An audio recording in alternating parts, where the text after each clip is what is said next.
सांभाळी सांभाळे आपुली हे माया आम्हासिका भयाभीत केले रूपाही त्यासी ठेविले नाम लटिकाची भ्रम वाढविला सांभाळी सांभाळे आपुली हे माया आम्हासिका भयाभीत केले तुका म्हणे कागा झालासी चतुर होतासी निष्ठुर निर्विकार सांभाळी सांभाळे आपुली हे माया आम्हासिका भयाभीत केले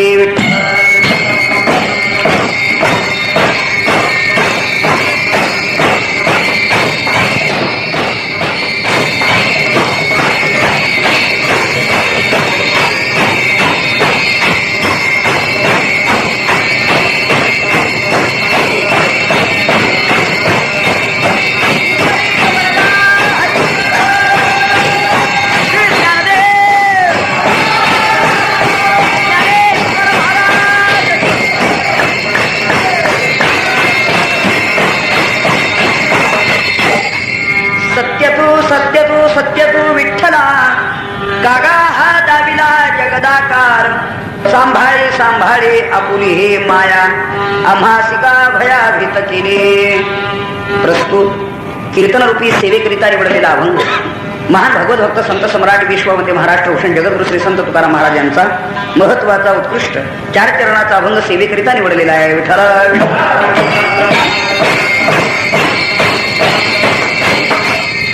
समचरण सरोजम सांद्र नीलांबुदाभ जघन निहित पाणी मंडलम मंडनाना तरुण तुलसीमाला कंदरम कच्च नेत्रम सदय धवल हासं विठ्ठलम चिंतयामि मनोरंगा करू प्रथम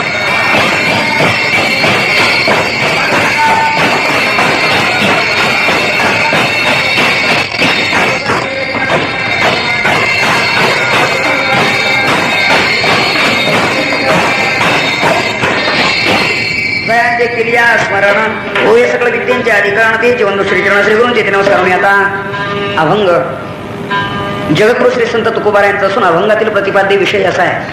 महाराज सांगतायत की देवा तू सत्य आहे, जगदाकार मिथ्या असताना तू आम्हाला का दाखवला? ही माया तुझी आहे, तू सांभाळ, आम्हाला भयभीत करणारी अशी ही माया आहे. ज्या जगताला रूपच नाही त्याला नाम ठेवून हा विनाकारण आमच्या ठिकाणी भ्रम वाढवला. तू चतुर आहेस, निष्ठुर आहेस, निर्विकार आहेस, पण आमच्या करता मात्र ते तुझं निष्ठुरपण, तुझं निर्विकारपण सोड आणि तुझी माया आवरून घे आणि सगुण रूपात आम्हाला मात्र या ठिकाणी आणि मुक्त कर. विठ्ठला अशा अर्थाचा सेवेसाठी निवडलेला अभंग आहे. आपल्या चिखलठाण येथे जवळजवळ प्रतिवर्षाप्रमाणेच ही कीर्तन सेवा सप्ताह नसेल तरी पण वार्षिक म्हणून 1 दिवसाची ही सेवा संपन्न होते. यामागे एक महत्वाचं निमित्त आहे. अखिल कोट ब्रह्मांडचालक भगवान पंढरीश परमात्मा त्यांच्या मूर्तीची स्थापना म्हणजे विठ्ठल रुक्मिणीच्या मूर्तीची प्राणप्रतिष्ठा होऊन त्याच्या वर्धापन दिनानिमित्ताने, स्थापनेचा वर्धापन दिन या निमित्ताने आपल्या गावात हा कीर्तनाचा कार्यक्रम आज संपन्न होतोय. त्यासाठी गावातून आणि परिसरातून तुम्ही भाविक उपस्थित झालात, आनंद आहे. आता हाताने टाळी वाजवा आणि तोंडाने म्हणा सर्वांनी विठ्ठला विठ्ठला.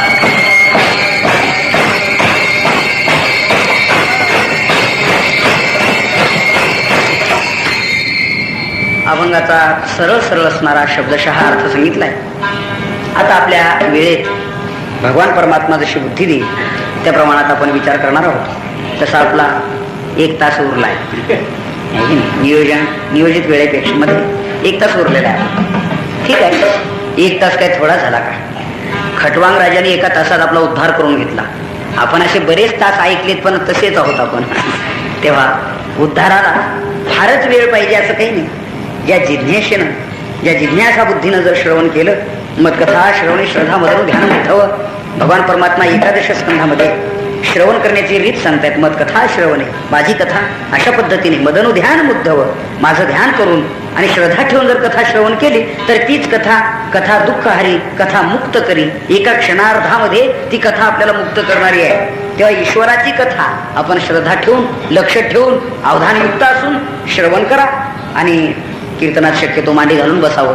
आता ज्यांना बिचाऱ्यांना काही गुडघ्याचा वगैरे आजार असला तर नाही बसलं तरी चालेल, परंतु कीर्तनात मांडी घालावी, हाताने टाळी वाजवावी, तोंडाने विठ्ठल विठ्ठल म्हणावं, असे कीर्तनाचे नियम असतात. आपण सर्वांनी काटेकोरपणे पालन करा.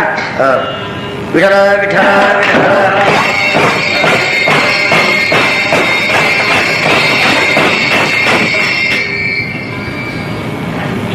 पहिला महत्वाचा प्रश्न असा, ऐका कोण बोलतंय इकडे?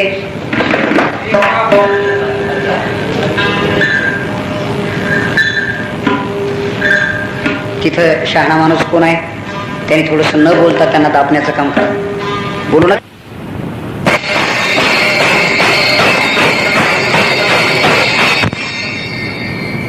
थोडासा अभंगासंबंधाने चिंतनीय भाग असा आहे.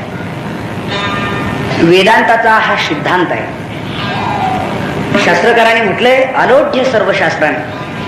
अनंत शास्त्राचं अध्ययन केल्यानंतर किंवा श्लोकार्धीन प्रवक्ष्यामी यदुक्तम ग्रंथ कोटी भी, एक दोन ग्रंथ नाही म्हटलं, एक दोन शास्त्र किंवा एखादं पुराण असं नाही म्हटलं.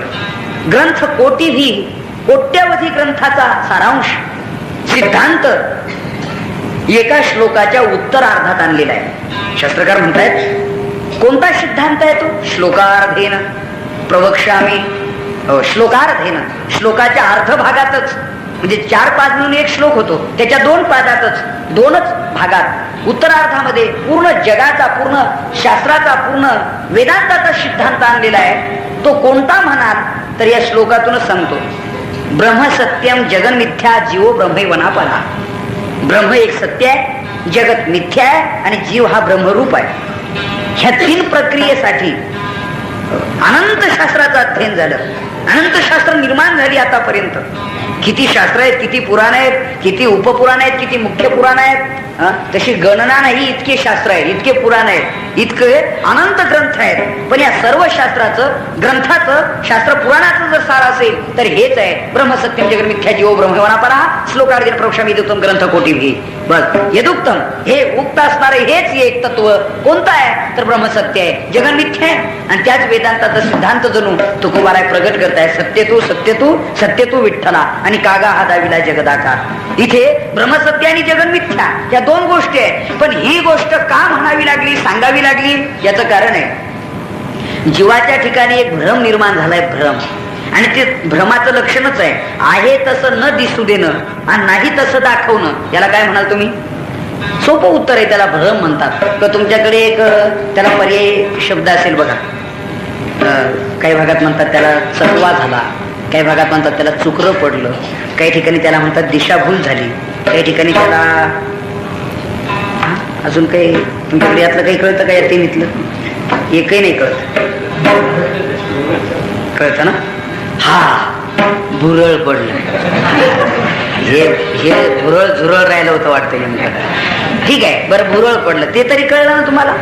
हा, म्हणजे एखाद्या गावाहून एखाद्या गावाला जात असताना रस्त्यात असं काही भुरळ पडावं की ते गाव इकडे नसता इकडे दिसावं आणि तिकडे असूनही इकडे दिसावं, याला भुरळ पडलं म्हणतात, दिशाभूल झाली म्हणतात.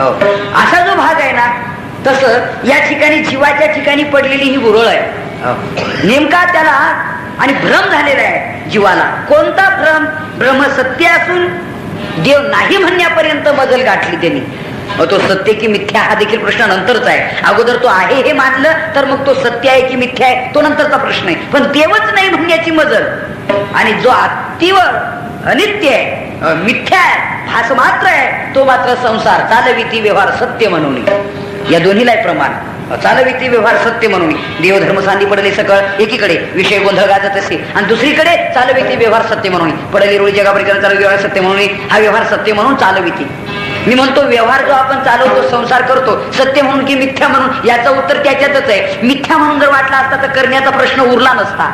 ज्या अर्थी केला जातो, श्रद्धेने केला जातो, त्या अर्थी तो सत्य मानलाय हे नक्की आहे. तो सत्य आहे की नाही तो भाग वेगळा, परंतु आपण मात्र त्याला सत्य समजूनच करतोय ना.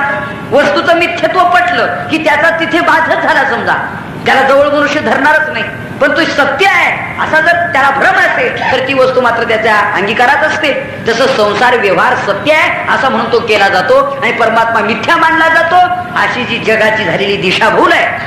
महाराज म्हणताय आडराणी भरले जग आहे की नाही. आडराणी या शब्दाचा अर्थ हाच आहे. आडराणीचा शब्द आपल्याकडे कळतो ना, वाट सोडून चालणे. त्याला काय म्हणाल तुम्ही? आडराणांनी चालणे, वाट सोडून चालणे. तसं परमात्म्याकडे जाण्याची जी वाट आहे, हे भक्तीची या वाटेला ती वाट सोडून अन्य वाटेनेच वाटचाल त्याची केली जाते, ही दिशाभूल झाल्याचंच लक्षण नाही तर दुसरं काय. दिशाभूल झाल्याबद्दल बरीचशी प्रमाणात ज्ञानोबाने ज्ञानेश्वरीत दिलेली आहे की त्याला असा भ्रम झाला की तो त्यातच ते सत्य समजतो. 100 जागेवर फुटलेल्या नावेत बसून पलीकडे जाऊ शकत नाही हा सिद्धांत आहे, तरी पण त्याला भ्रम झाला. तो म्हणतो मी नक्की पलीकडे पोहोचेल. या लागे शत जर्जर नावे रेगुने किंवा निश्चिंत व्हावे, एक, किंवा अंगावर पडता पाशाला किंवा सोय ओढून दोन उदाहरणं झाले. तिसरं उदाहरण रोगे दाटल्याने पण उपदेश हे तिसरं उदाहरण. चौथं उदाहरण इथं चौकड जेव्हा तुम्ही किंवा गिजे बांधवा हे चौथं उदाहरण आहे. आणि मग लोकांनी सोबत राहावं किंवा भजीचे माते हा सिद्धांत आहे. अगा मातेला उदाहरण करून बाळ पाशी अंगी काही भोगी त्या निश्चिंत केली. ज्ञानोबांनी त्याच्यावर करता बऱ्याचशा ओव्या खर्च केलेल्या आहेत. अर्जुना, अरे माझी भक्ती न करताना याला जगवतो असं बळ कोणाचं यांच्या अंगात आहे आणि त्यामुळे तू माझी भक्ती करीत नाही. का भक्ती करू नये? जर घराला चव वाजून आग लागली तर तिथून का निघू नये? जर नाव फुटके आहे तर ती नाव का बदलू नये? जर अंगावर पाषाण पडण्याचा असा प्रसंग असेल तर तिथून पळून जाऊ नये, का जाऊ नये? हे जसे प्रश्न आहेत तसं या ठिकाणी माते न भदावया लागीन कवन बळपा असे अंगी. माझी भक्ती न करताना कोणाच्या बळाने ते बोलतात, कोणाच्या बळाने चालतात, कोणाच्या बळाने जगतायत हेच त्यांचं कळत नाही. माझी भक्ती का करीत नाहीत असा प्रश्न तिथे खेदजन्य आहे. तसं महाराज म्हणतायत ही जीवाच्या ठिकाणी झालेली दिशाभूल आहे. म्हणून मिथ्याचं सत्य, सत्याचं मिथ्या अशा दोन गोष्टी आहेत. तुम्हाला मय सभा तर कळत होती ना? मय सभा मग ठीक आहे. म्हणजे वाचून ऐकून तेव्हा नव्हते तुम्ही, पण मय सभेच्या बाबतीत असं होतं, जिथे भिंतीला दार होतं असायचं तिथे त्याला भिंत दिसायची. जिथे भिंत दिसायची तिथं मात्र दार असायचं. जिथे फरची दिसायची तिथे पाणी असायचं, तलाव, सरोवर. आणि जिथे तलाव दिसायची तिथं मात्र फरची असायची. असं समजूनच दुर्योधन पाण्यात पडला होता ना. आणि द्रौपदी हसली होती आणि मग तिथून म्हणाली आंधळ्याचे पोरं आंधळेच. पण वास्तविक त्या मयसभेची आणि निर्मितीच अशी काही केली होती की सगळं उलट दिसणे, आहे तसं न दिसणे, नाही तसं दिसणे.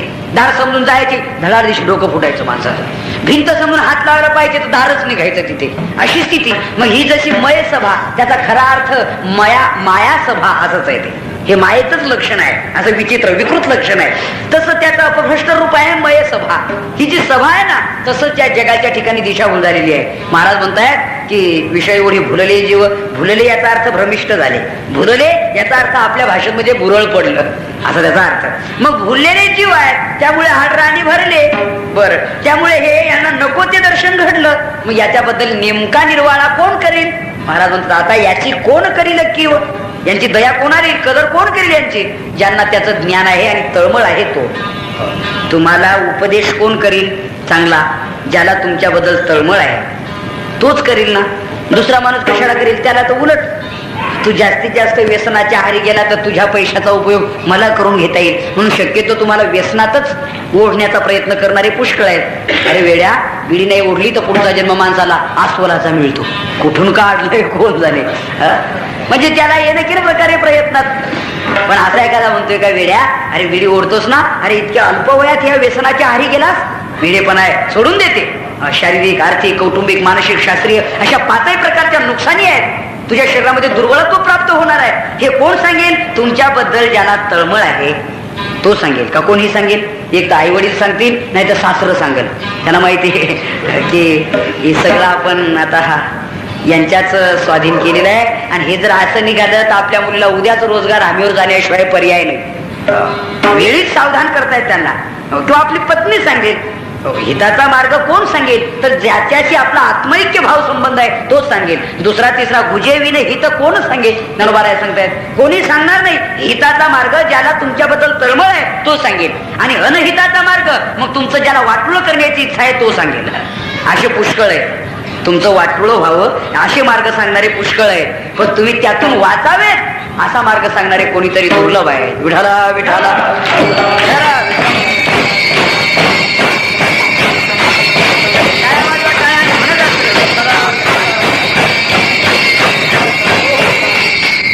तुकाराम महाराज म्हटले आता याची कोण करील कीव?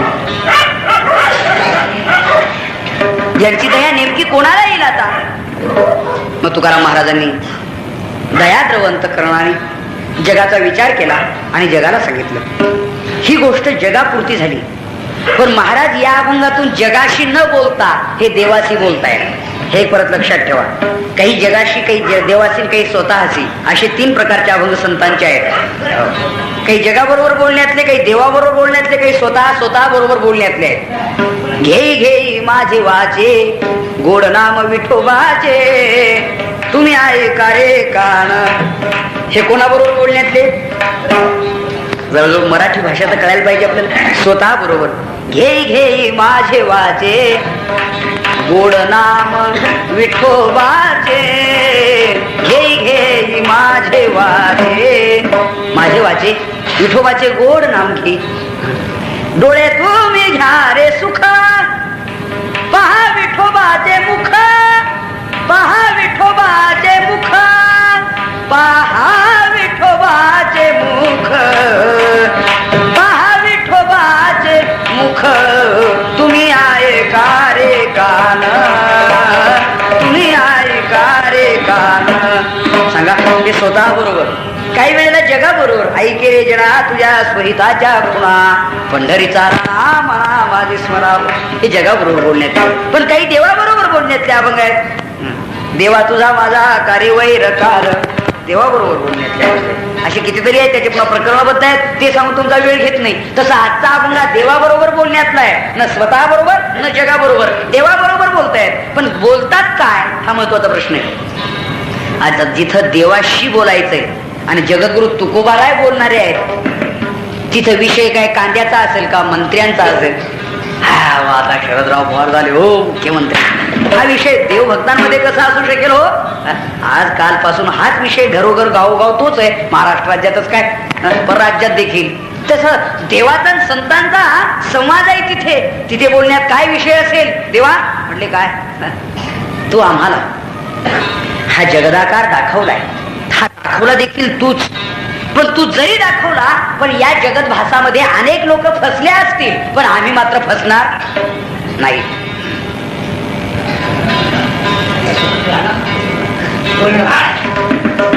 विठ्ठल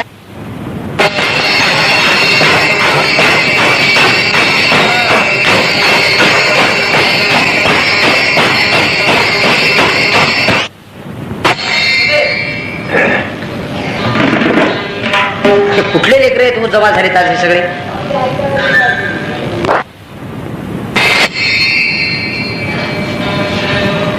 मी तुम्हाला एक महत्वाची गोष्ट सांगत होतो. संत म्हणतायत जे निरर्थक आहे, मिथ्या आहे, भासयुक्त आहे, यात जगत जरी फसला असेल पण आम्ही मात्र फसणार नाही. तसं व्यवहार सांगतो मी तुम्हाला. लहानशा पोराला एखादी जर खाण्याची, खेळण्याची अशी वस्तू दिली तर त्याच्या मोबदल्यात त्याच्या बोटातली ते सोन्याची अंगठी काढून सुद्धा तुम्हाला देईल. चॉकलेटची गोळी जरी तुम्ही दिली. शंकराचार्यांचे श्लोकच आहे, क्षुधादेवता बालकडे वस्तूनी तथा उदाहरण निर्मो निरहन सुखी. त्याला एखादी जर खाण्याची किंवा खेळण्याची वस्तू दिली, बाहुली दिली, खाण्याची वस्तू दिली, तर ते एखादी महान वस्तू घरातली काढून देईल ते. म्हणजे त्याला ते कळतच नाही की आपल्याला ही ज्यांनी जी वस्तू दिली याची किंमत काय आणि आपण जी देतोय याची किंमत काय, हे तर त्याला कळतच नाही. पण शहाणा माणूस तसं करील का? तो उलट जास्त घेऊन कमी देईल. घेऊ जाणे परी देऊ न जाणे असा सापडेल. पण तसा नाही करणार तो की कमी घेऊन जास्त देणारा नाही. जरा दुसरं उदाहरण सांगतो मी तुम्हाला, म्हणजे महत्वाचे. जगत फसला असेल, आम्ही फसणार नाही. देवा, अरे आमच्या दृष्टीने जगाकडे पाहण्याची दृष्टी सांगतो आम्ही. जो अमृताते ठी ठेवी तो कांजी केवी सेवी. हे तर लक्षात आलं. जो अमृतालाही म्हणतो कमी लेखतो की आमच्या भक्ती आहे रसामृता पुढे हे अमृत तुच्छ आहे, असे संतांचे उद्गार आहेत. अमृताहुनी गोड नाम तुझे देवा, नाम तुझे देवा, मन माझे केशवा, मन माझे केशवा, काबा मेघे काबा मेघे अमृताहुनी गोड नाम तुझे देवा, नाम तुझे देवा. देवा, आमचं देवाचं नाव आहे तुझं, ते अमृतापेक्षा गोड आहे. जिवे अमृत झाले फिके, गोडी अमृत झाले फिके, आहे की नाही? किंवा परीक्षेप्रमाणे आहे, जिवे गोड तिला अक्षरात असं अमृत आहे असं फिके पुढे. जो अमृताला नाव ठेवतो की तुमचं अमृत हे फिकं आहे, याच्यापेक्षा संतांनी तुलना केलेली आहे. अमृतो भवते या पदावर नारद भक्ती सूत्रातलं जर काही वर्णन वाचता आलं तुम्हाला तर पहा. अमृतो भवते, तिथे अमृत हा शब्द आलाय, पण तिथे अशी खंडना केलेली बाकीच्या अमृताची. ते म्हटले इंद्राला अमृत प्राप्त झालंय. जे काय म्हटले, अमृताचे कोठारे जे गावी खिल्लारे कामधेनूचे, इंद्राला अमृताचे कुंड प्राप्त झाले. पण अमृताचा अर्थ काय खरा? अमृत. जे घेतला असता कधी मृत होत नाही त्याला म्हणतात अमृत. इंद्राने अमृत घेतलं की घेतलं नाही? तुम्ही बोलत जा. आता तर कमालच केली तुम्ही. म्हणजे इंद्राला अमृत प्यायला मिळालं की मिळालं नाही? मिळालं. बर, मग अमृत पेल्यानंतर मरण यायला नको पाहिजे. मग इंद्र मरतो की मरत नाही? मरतो. मग वास्तविक जे इंद्राला मिळालेलं अमृत हे खरं अमृत ठरलं का? ज्ञानोबारायाने त्याचं खंडन केलं. ज्ञानेश्वरीतली ओवी सांगतो आता तुम्हाला. ज्ञानोबाराय म्हणतात, जे काळकुटाचे सौदर मृत्यू भ्याने पेल्यावरती देहाच्या पुरंदर 14 जाते. आणि मृत्यूच्या भीतीने जे अमृत पेले, पण शेवटी ते त्यांना मरावं लागलं. देहाच्या पुरंदरचं एका ब्रह्मदेवाच्या दिवसात 14 इंद्र मरतात. मग इंद्राने अमृत पेलं नाही का? पेलं. परंतु मरण चुकलं का? नाही. मग तुमचं अमृत हे मरण कदापि चुकवत नाही, फक्त मुदतवाढ करतं आयुष्याची. जे 100 वर्षात मरत होतं ते आता 1,00,000 वर्षांनी मरू लागलं, एवढा त्याचा फरक आहे. पण मात्र त्याने काही मरण संपवलं असं आहे का? पण आमचं जे अमृत आहे ना ते असं आहे, मृत्यो भवते, बस अमृतो भवते. तो अमृत भयमय होतो. आता त्याला कोणत्याही प्रकारचं नाही आम्हा जन्मा मरावे लागत. कदापिही मरण माझे मरून गेले. राम मरे स्वहाम मरे. कबीरदास महाराजांनी सांगितलंय, जर राम मरत असेल तर आम्ही मरू. राम अजरामर आहे याचा अर्थ आम्ही अजरामर आहोत. मग सांगा, हा जो सिद्धांत आहे, मग जे देवा अमृताला कमी समजतात त्याच्या पुढे तो भात उकळला आणि त्याचं पाणी आणलं म्हणले प्या. येतील ना आता? तुम्ही काहीच म्हणू नका, हो नाही नाही. अरे जो अमृताचे ठिठेवी तो कांजी केवी शिवी, या उभी करता बोलतोय मी तुम्हाला. अमृताला जे कमी लेखतायत, नावं ठेवतायत, ते कुठं भाताचं पाणी पितील का? अमृत म्हणून प्या प्या प्या. काय प्या काय न प्या नाही चालणार. चला त्याच्या पुढची ओवी ऐका. ज्ञानोबारायांची उदाहरण म्हणजे ज्ञानोबारायांचीच. ज्ञानोबाराय म्हणतायत, जो इंद्र भुवना ते पाबळे म्हणे. जो इंद्र भुवनाला कमी समजतो तो एखाद्या सामान्य माणसाच्या झोपडीत रममान होईल का?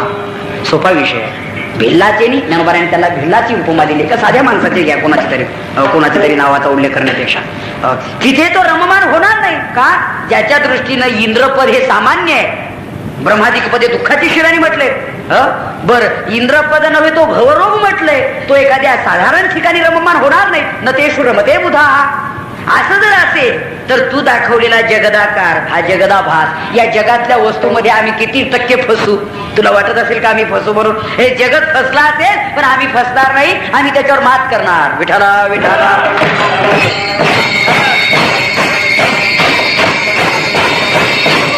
देवा असं का बोलतो मी? असं जर तू विचारित असतील, एखाद्या माणसाला जर म्हटलं, का हो तुम्ही असं विधान करताय की एवढं तुम्हाला काही माहितीये का? तो मला माहिती म्हणजे काय? माझं जन्मगावच ते. मला माहिती आहे, माझा अनुभव आहे. तसं तुकोबाराय म्हटले, तुम्ही जर मला म्हणतच असाल तर माझी कसोटी सांगतो. काय कसोटी आहे तुमची? माझी कसोटी आहे की देव सत्य आहे आणि जगत मिथ्या आहे.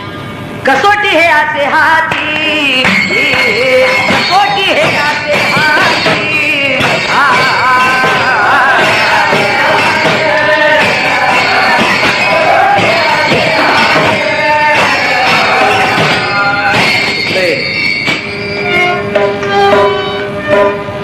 ठीक आहे नाही, काय हरकत नाही. जोडजाड करून येईपर्यंत आम्ही थांबतो बरं का. कसोटी हे असे हाती, सत्यभूती भगवंत. सत्य हे पद आलं की नाही इथे? कसोटी हे असे हाती. बस विठ्ठल विठ्ठल विठ्ठल.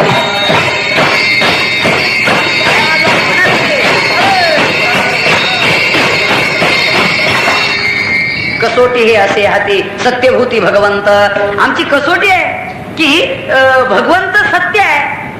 बर, जगत मिथ्या आहे. मग तू जरी आम्हाला फसवण्याकरता हे शस्त्र वापरलं असेल पण त्यात आम्ही मात्र फसून जाणार नाही. कितीतरी उदाहरणं सांगतो मी तुम्हाला अशी. अशा कल्पना करा, रणभूमीत जेव्हा योद्धे उतरतायत तेव्हा एकामागे एक अशी अस्त्र टाकली जातात. त्या अस्त्राचं खंडन करण्याचं ज्ञान ज्याच्याजवळ आहे तो त्या अस्त्रात काय फसणार नाही का? फसेल? नाही, प्रत्येकाचा आश्रय. एकाने जर मेघास्त्र सोडलं तर जिकडे तिकडे मेघाचा गडगडाट सुरू होतो, अंधकार पसरतो आणि धो धो धो धो पाऊस पडायला सुरुवात होते. तर त्याच्याबरोबर दुसरं लगेच याजवळ कोणतं वातास्त्र पाहिजे की आठाबारा वेगाने सुटला पाहिजे, की सगळे मेघ त्यांनी हटवून तिथे एकदम निराभरा आकाश करायला पाहिजे. ते अस्त्र ज्याजवळ येतो त्या मेघाला घाबरेल का? की दुसऱ्याजवळ वाताकर्षण पाहिजे अस्त्र. वाताकर्षण अस्त्र म्हणजे त्या अस्त्राचं असं युद्धच एक प्रकार. जसं शस्त्रास्त्राचं युद्ध आहे, शस्त्राचं, तसं अस्त्रास्त्राचं युद्ध आहे. त्यांनी जर पर्वतास्त्र सोडलं तर यांनी वज्रास्त्र सोडलं पाहिजे, तर त्या पर्वताचं पीठ होतं. त्यांनी जर सर्पास्त्र सोडलं तर यांनी खगास्त्र सोडलं पाहिजे, गरुडास्त्र, तरच ते सर्पाचे तळात तुकडे करून आणि ते मोकळा होतो तो माणूस. असे एकमेकाच्या, हा पाशुपतास्त्र आहे, ब्रह्मास्त्र आहे, एकमेकाच्या वरची ती अस्त्र आहेत. तशी अस्त्रास्त्रांची तशी लढाई आहे, युद्ध आहे. तसं तो घाबरत नाही योद्धा, त्याला माहिती याच्यानंतर प्रयोग काय. तसं ज्ञानास्त्र ज्याच्या जवळ आहे तो तुझ्या या निराभास असणार जगत त्या अस्त्राला घाबरणार नाही. म्हणून तुझंही आम्हाला फसवायचं ठरवलं तरी आम्ही यात घाबरणार नाही. गीतेच्या 14व्या अध्यायात थोडस तिथे असं म्हटलंय, त्रिवीर गुणमेर भाव रेमी सर्वमिदम जगती मोहितम नाभिजानाति मामे भे परमव्ययम. या 3 गुणांनी हे जगत निर्माण. नक्की जर सांगायचं ठरलं तर हेच आहे, तू सत्य सत्य सत्य आणि जगदाकार मिथ्या आहे. म्हणून मिथ्या असणारा जगदाकार सत्य असणाऱ्या परमात्म्याने दाखवला. म्हणून तुकोबाला देवालाच विचारताय कागा हा दाविला. संतांचा तो अधिकार आहे.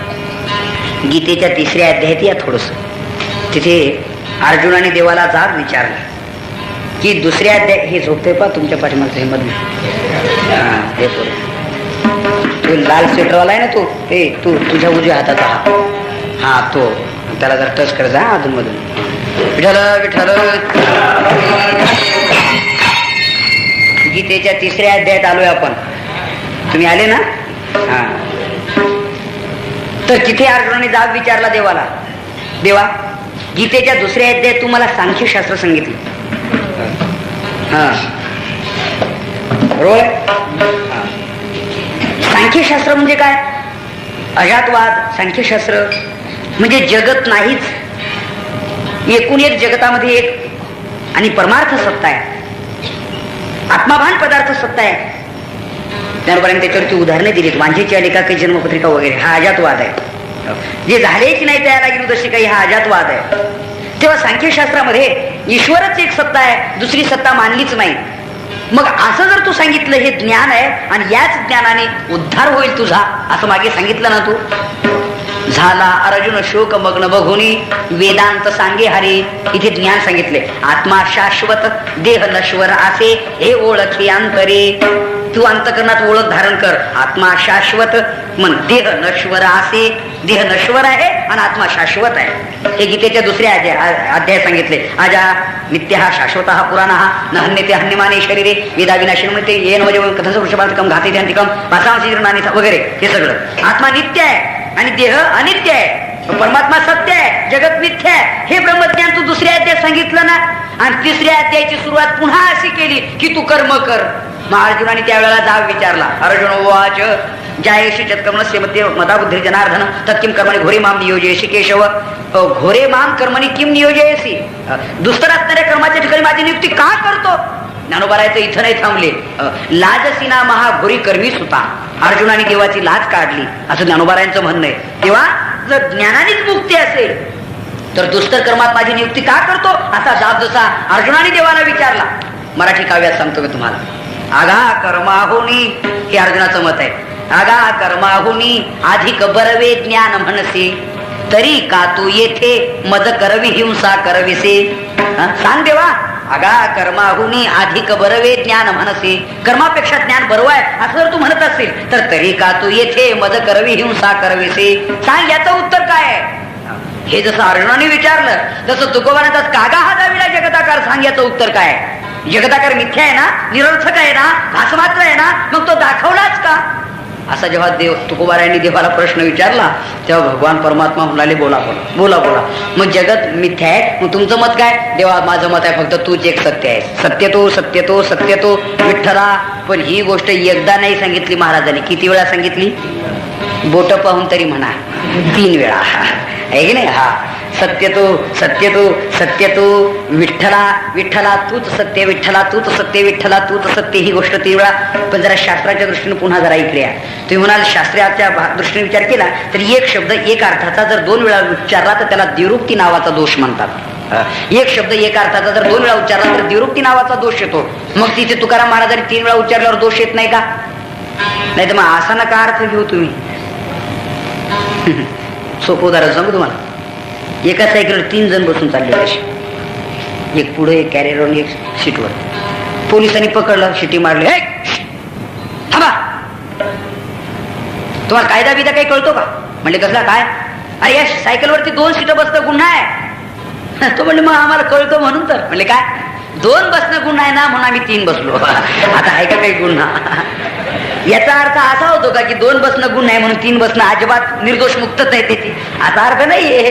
तसं एका अर्थाचा एक शब्द जर 2 वेळा उच्चारला तर द्विरुक्ती दोष होतो. मग महाराज 3 वेळा उच्चारतात, याचा अर्थ निर्दोष आहे का? हे या अर्थाने त्याचा अर्थ नाही घ्यायचा.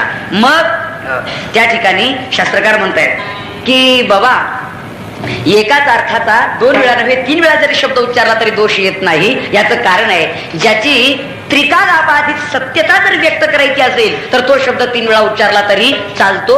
या नियमाने महाराज हा शब्द 3 वेळा उच्चारतात, सत्यतो सत्यतो सत्यतो. आणि हे नाही कळलं तुम्हाला तर व्यवहार सांगतो. लिलाव पद्धत कळते का? नाही कळत. आता काय सांगू मग तुम्हाला दुसरं. समजा सप्ताह झाला, सत्याचं मटेरियल उरलं अशी कल्पना करा. आणि मग 4-8 दिवसांनी गावकऱ्यांची मीटिंग बोलवली आणि उरलेल्या मटेरियलचा लिलाव. त्याला हे तर कळतं. मग तो लिलाव पुकारणारा असतो, घ्या हे बघा निसलेले तांदूळ आहेत, सडलेले तांदूळ आहेत, 2 आण्या बरोबर तांदूळ आहेत, जुना माल आहे, थोडा भात तांदूळ टाकले तर जास्त भात होतो, आणि शिवाय सप्त्यातला आहे, कधीच संपणार नाही तांदूळ, खूपच चांगला आहे, आणि बोला. मग सुरुवात होती त्या लिलावाला. मग तो म्हणतोय बोला, हा 101 रुपये 101 रुपये 101 रुपये 101 रुपये. तुझं आपल्या घरात 200 200 हे बघा अहो खूप आहे, कमी दिसत असले तरी पोतं मोठं आहे. बोला. म्हणलं 300 300 400 400 500 501 रुपये 501 रुपये एक वार. बोलायचं असेल तर बोला, नाही तर चालला तांदूळ. तांदूळ खूप चांगला आहे, चालला तांदूळ 501 रुपये एक वार. लोक म्हटले आता त्याच्यात दुप्पट किंमत झाली, संपतराव त्या करू 3 बार. 501 रुपये 2 वार, 501 रुपये 3 वार. आणि मग एक जण उठला, आपले 600 काय बस 600. आता चालणार नाही, 3 वार झाले ना, आता तुझ्या 600 नाही 1000 जरी केले तरी तुझ्या म्हणण्याला महत्व नाही. याचा अर्थ त्रिवार सत्य आहे. तसं महाराज म्हणतात सत्यतो सत्यतो. पण हा व्यवहार झाला हो, एवढ्यावर नाही चालणार ते. महाराज म्हणतायत याही पेक्षा काही रहस्य आहे, सांगतो भजन करा. विठाला विठाला.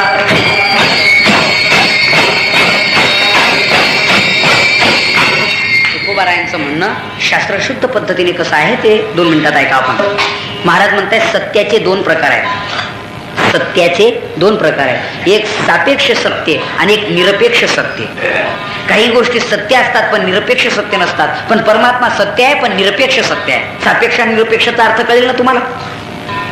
हे एकदम खोटं म्हणून त्याला म्हणायचंय खरं, पण तसं बघितलं तर ते तसंच. याला म्हणतात सापेक्ष सत्य. कळलं तुम्हाला आता? पण काही निरपेक्ष सत्य असतात. जरा उदाहरण सांगतो तुम्हाला मी, म्हणजे कळेल आपल्याला सत्य आणि मिथ्या. आता आपल्या शरीराची सावली पडते, मग सावली खरी की खोटी? तुम्ही बोलणार कधी काय कळत नाही.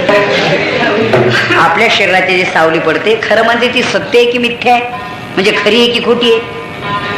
अहो खोटी आहे तरीच खोटी आहे. ती जर खरी असती तर तिला खावं लागलं असतं, प्यावं लागलं असतं, तिला कपडे शिवावं लागले, तिचे तिकीट काढावं लागलं असतं एसटीत, आहे की नाही? पण असं कधी कोणी केलंय का? हे 2 तिकीट द्या, एक माझं आणि एक सावलीचं. असं कधी कोणी केलंय का? नाही. 2 पाट टाका, 2 ताट आणा, माझं आणि एक सावलीचं. असं कधी घडत नाही. ज्ञानोबारांनी त्याचं मिथ्यत्व सांगितलं ना. शस्त्री हानी तरी या छाया काय अंगावर रूपे. एखाद्या माणसाने एखाद्या माणसाच्या सावलीत शस्त्र मारले म्हणजे काय त्याच्या अंगाला लागतील का ते? बरं सावली कधी तुटते का? तिचा कधी नाश होतो का? तिच्यावर राखेल टाकलं पेटवलं, सावली जळून गेली, उद्या राहिली नाही का तुमच्या जवळ ती? सावलीचं एक वैशिष्ट्यच असं आहे की सावली मिथ्या आहे. मग सावली मिथ्या आहे, पण ती सावली ज्या शरीराची पडली तो देह मात्र सत्य आहे. कारण सत्य देह असल्याशिवाय मिथ्या सावली पडत नाही. ज्या अर्थी सावली आहे, ज्ञानोबाराने अमृतानुभव त्या सावलीचं वर्णन केलंय. म्हणजे कशी खोटी आहे ती. एक माणसाला शर्ट शिवायचा होता, मग तो म्हणला माझं माप घेतलं काय आणि सावलीचं माझीच आहे ना ती सावली, घ्या माझ्या सावलीचं माप. आता याला शर्ट शिवायचा आहे, सकाळी सकाळी त्याच्या सावलीचं माप काढलं आणि दुपारी याच्या अंगात शर्ट टाकला, बरोबर येईल ना? कळलं तर पहा, नाही तर द्या सोडून जाऊ द्या. विठाला विठाला विठाला. एका माणसाने आपल्या सावलीच्या डोक्यावर उडी मारायची ठरवली, पडेल ना? उद्या तुम्ही रिकामेळात प्रयोग कराय. मी बोलतो म्हणजे अमृतानुभवातली ओवी सांगेल नंतर मी तुम्हाला, तशी काळजी करू नका. ज्ञानोबाला मस्तकांतरी झाले छाया उठोपाय आपले त्याची फापावली बुद्धी जेवी, हा बुद्धिभ्रम झाल्याचं लक्षण आहे. त्याची फापावली बुद्धी जेवी माऊली म्हणतायत. आपल्या नखशिखांत शरीराची सावली दिसत असली तरी ती मिथ्या आहे, पण सावली ज्या अर्थी पडली त्या अर्थी शरीर असलं पाहिजे. म्हणजे शरीर सत्य आणि सावली मिथ्या. आता नीट आहे का बरं का, सापेक्ष सत्य सांगतो मी तुम्हाला. सावली मिथ्या म्हणून शरीर सत्य, पण वेदांताच्या दृष्टीने विचार केला तर शरीर सत्य आहे का? आता विचार करा या शरीराचा. आधी देह काय खरा, देह संबंधी खरा,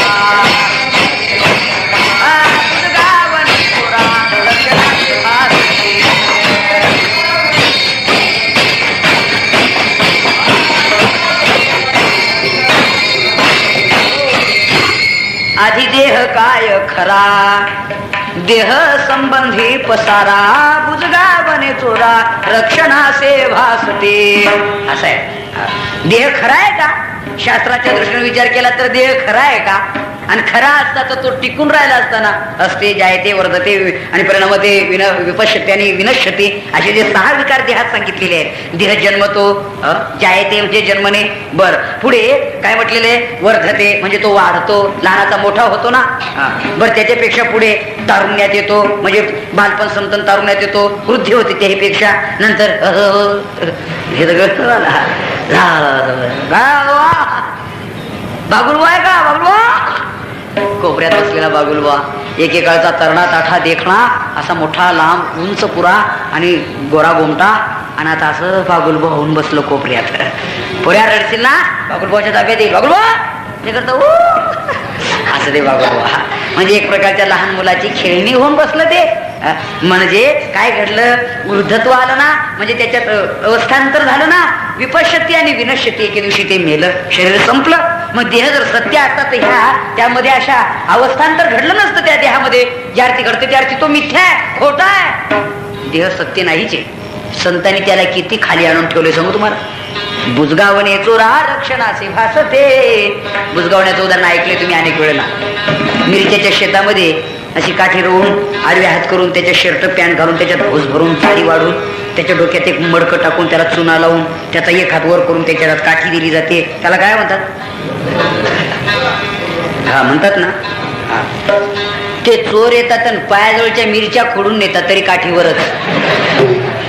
आता याची काठी पडायची कधी डोक्यात त्या चोराच्या? मग ते बुजगावणं दिसतंय खरं पण ते खोटच ना. तसा देह खरा दिसत असला तरी खोटाच ना शास्त्राच्या दृष्टीनं. आणि आता तर तुम्ही खरा म्हटले, सावली खोटी देह खरा, आणि आता तर देहही खोटा म्हणता. याचं उत्तर एकच आहे, हा देह सत्य आहे पण सापेक्ष सत्य आहे. निरपेक्ष सत्य तो मिथ्या, ती सावली मिथ्या म्हणून देह सत्य, पण खऱ्या अर्थाने देह देखील मिथ्याच आहे. याला सापेक्ष सत्य म्हणतात, निरपेक्ष सत्य नाही. विठाला विठाला. दुसरं उदाहरण सांगतो मी तुम्हाला. दोरीवर सर्पाची कल्पना झाली. वास्तविक दोरीवर भासलेला सर्प एकनाथ महाराज वर्णन करतायत. दोरी दोरपण हे साचार, भ्रमे भासे नानाकार, काष्ट सर्प की मोत्याचा हार नाही जळधार जळाची. दोरीवर सर्पाची कल्पना झाली. मग सर्प खरा की खोटा?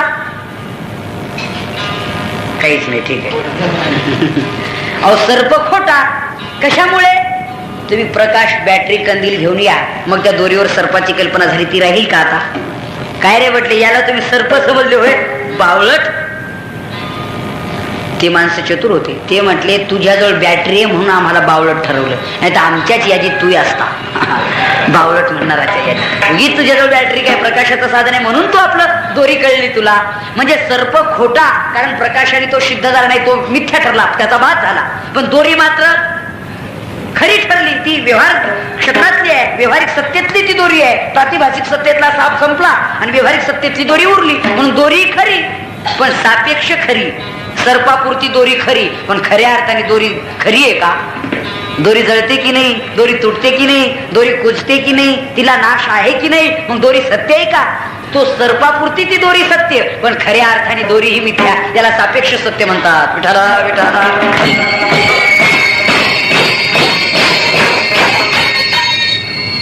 हे नाहीच कळलं तुम्हाला, दुसरं सोपं सांगू.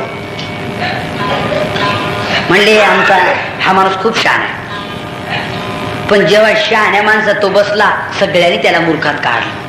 म्हणले हा शहाणा, म्हणजे हा शहाणा मूर्खातला. कळलं तुम्हाला? बाकीच्यांना काहीच कळत नव्हतं, त्यात याला थोडस छटाकभर कळत होतं. म्हणजे तो सापेक्ष ज्ञानी ठरला, निरपेक्ष ज्ञानी ठरला नाही. काहीच कळत नाही, त्यात याला थोडस कळतं म्हणजे सापेक्ष ज्ञानी. पण ज्ञानांच्या सभेत जेव्हा तो बसला तेव्हा एकदम तो शुद्ध अज्ञानी ठरला. याला सापेक्ष ज्ञानी म्हणा. अशा कितीतरी गोष्टी आहेत सापेक्ष निरपेक्ष. पण देवाला तुकोबा म्हणतात, देवा हे सापेक्ष सत्य जगात अनेक व्यवहाराने सिद्ध होईल, पण तू सापेक्ष सत्य नाही, तू निरपेक्ष सत्य आहे. म्हणजे असत्यातला सत्य नाही तर सत्यातलाही सत्य आहे. जगत मिथ्या म्हणून तू सत्य नव्हे, तुझ्यापेक्षा दुसरा कोणीच सत्य नाही असा तो सत्य आहे. म्हणून सत्य तो सत्य तो सत्य तो विठ्ठला. अजून सत्य म्हणण्याचा दुसरा एक अर्थ सांगतो, भजन करा विठ्ठला. ज्याचा देशाने अंत होत नाही, ज्याचा कालाने अंत होत नाही आणि ज्याचा वस्तूने अंत होत नाही, या तिन्ही दृष्टीने ज्याचा अंत होत नाही म्हणून तो 3 वेळा सत्य असा अर्थ आहे. तिन्ही दृष्टीने नव्यापितो देश नूतन चित्वानापिका नवसो सर्वांचा दान ते ब्रह्मणी 10 पंचदशी त्याचे श्लोकच आहेत विद्याराणी स्वामींनी वर्णन केल्याप्रमाणे. देवा बरं. एक दुसरी गोष्ट, ज्याच्या स्वगत भेद नाही, सजाती भेद नाही, विजाती भेद नाही म्हणून तो सत्य, तिन्ही दृष्टीने सत्य. ज्याच्यामध्ये 3 प्रकारचे गुण असू शकत नाही, गुणापासूनही अगुण असू शकतो. त्रिगुण असार, निर्गुण हे सार आणि सारासार विचार हरिशिवजे आहे की नाही असं वर्णन केलेलं आहे ना. किंवा यापेक्षा गुणातीत बस, जिथं नाही गुणागुण नाही कार्य कारण असा तो आहे, तिथं गुण अगुण नाही, अगुणही नाही गुणही नाही, गुणाच्या आणि अगुणाच्या पलीकडे परमात्मा आहे आणि म्हणून सत्य आहे. असे सत्य म्हणण्याची अनेक शास्त्रांनी कारणं सांगितलेली आहेत. पुन्हा सांगतो तुम्हाला, ज्याचा कशानेच नाश होत नाही. उदाहरणार्थ ज्याला आश्रय नाश, परतनाश आणि स्वभाव नाश, तिथे 3 प्रकार सांगितलेत नाशाचे. ज्याचा आश्रय नाश नाही म्हणून पहिलं सत्य, स्वभाव नाश नाही म्हणून दुसरं सत्य आणि परता नाश नाही म्हणून तिसरं सत्य. असे 3 सत्य आहे. तिन्ही सत्याचं कारण आहे, देशांना अंत नाही म्हणून सत्य, कालाने अंत नाही म्हणून सत्य आणि वस्तूने अंत नाही म्हणून सत्य.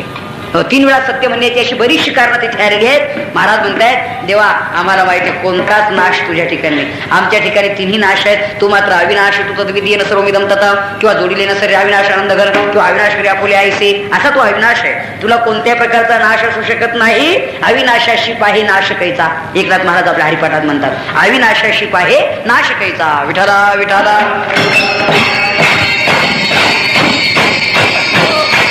बोलण्याचा सारांश असा की परमात्माचे एकमेव सत्य आहे आणि जगत सर्व मिथ्या आहे. म्हणून सत्य तो विठ्ठला.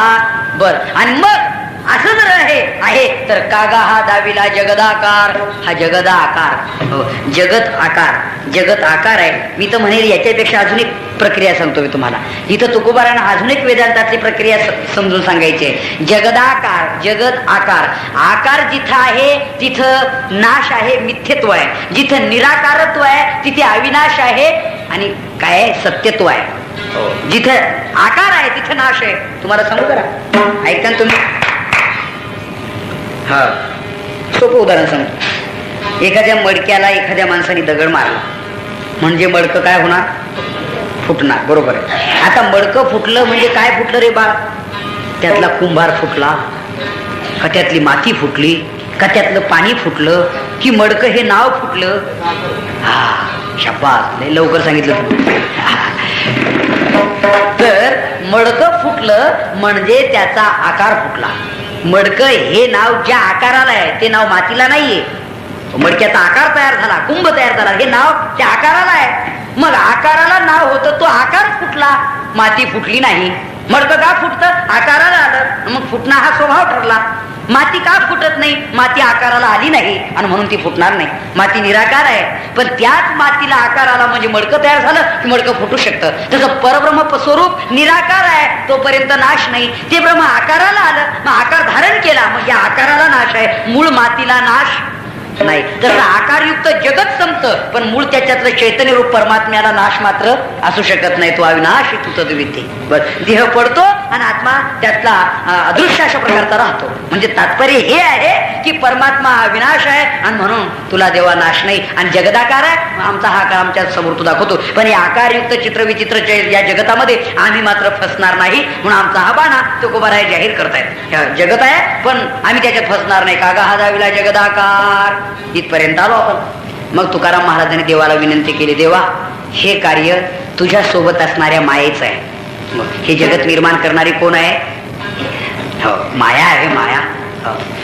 तेथे एक ढालगज निर्माण झाली. येतं ना तुम्हाला? नाही, भारुड आहे, भारुड. पण भारुडातही वेदांतच आहे. पहिले कोठेच नव्हते काही, चंद्र सूर्य तारा नाही, अवघे शून्यच होते पाही, कान्होबा तेरे तेरे ते. काही नव्हतं तिथं, काही नव्हतं. मग कसं निर्माण झालं? तेथे एक ढालगज निर्माण झाली. तिने पहा एवढी ख्याती केली, इंद्र दिकास म्हणे बाहुली अमरपुरी घरकुली, कान्होबा तेरे तेरे ते. सांगा, एक एक ब्रह्म होतं, तिथं काही नव्हतं, पण एक माया निर्माण झाली आणि त्या मायेने हे सर्व जगत निर्माण केलेलं आहे. मग देवा ही माया तू, त्या मायेनं हे सर्व जगत निर्माण केलेलं आहे. मग देवा ही माया तू निर्माण केली आणि त्या मायेनं जगत निर्माण केलं. ही माया तुझी आहे आम्हाला नक्की माहितीये. तूच आवरू शकतो, दुसरा कोणी आवरू शकत नाही. म्हणून तुझी माया तू सांभाळ. दुसरं चरण.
दुसऱ्या चरणात सांभाळी सांभाळी आपुली हे माया. महाराज म्हणतात हे माया देवा ही माया आपुली ती सांभाळ. इथे दोन गोष्टी महत्वाच्या आहेत. एक तर आपुली म्हणजे तुझी, म्हणून देवाला याची जाणीव करून देतात की ही माया तुझी आहे आणि म्हणून तूच सांभाळ. ही जबाबदारी तुझ्यावर का सोपवतोय आम्ही? इकडे पहा, यशोदाबाईला सर्व गवळणी सांगायच्या, लाल कहा कान्हाबाई, लाल कहा कान्हाबाई, तुझा तुला लाल कहा कान्हाबाई.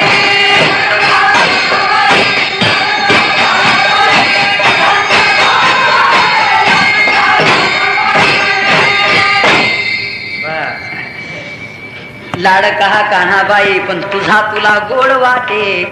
बस तुझा लाडका कान्हा आणि तुझा आहे म्हणूनच तुला आमची विनंती आहे, आवरी आवरी आपुला कान्हा. तुझा आहे म्हणून तू आवर, कारण ज्याची जी वस्तू आहे ती तोच आवरू शकतो ना, दुसरं कोण आवरू शकेल?